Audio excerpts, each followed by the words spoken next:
Assalamu alaikum. My name is Nagla Bedir.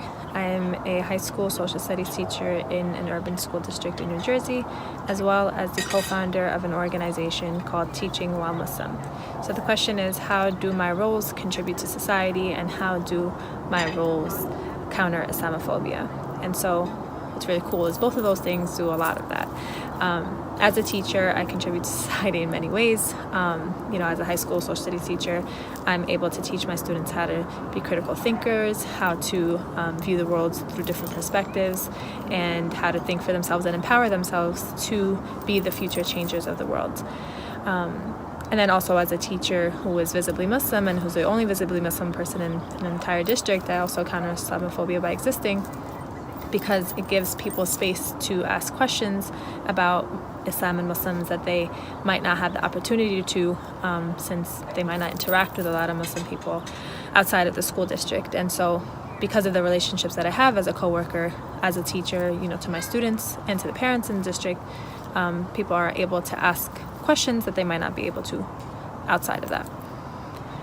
In terms of teaching while Muslim, our entire existence is based on not only countering Islamophobia, but really our vision is for the entire education system in the United States is to create schools and classrooms that are explicitly and adamantly anti-racist, anti-Islamophobic, and social justice based.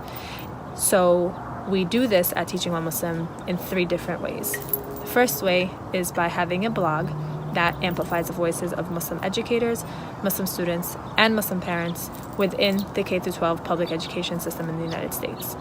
So obviously, as Muslim citizens here, we also care about issues that don't just have to do with our identity. We care about poverty, we care about lack of equity in education, we care about immigration issues, we care about all these things. And so the blog gives us that voice, empowers our own voice, amplifies our own voices to talk about issues that we care about, and to nuance the identity of Muslims in the United States.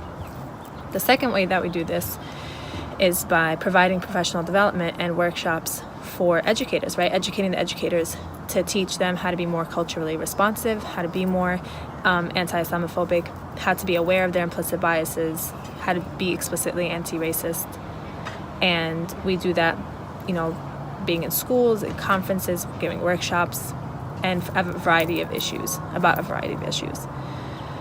Lastly, the third way that we counter Islamophobia and contribute to society is by our hope, we're fairly new, but our hope is to create a network of Muslim educators, because we do exist and we've been existing in this country, and so we want to be able to support one another when things happen, when Islamophobic instances happen from other coworkers or from parents or students or administration. We want to be able to support teachers when they are dealing with Islamophobic incidents, and so we are in the works of creating something like that, and hopefully moving forward in our mission to fight against Islamophobia and be the contributors to society that we have always been, but really showing that in our work.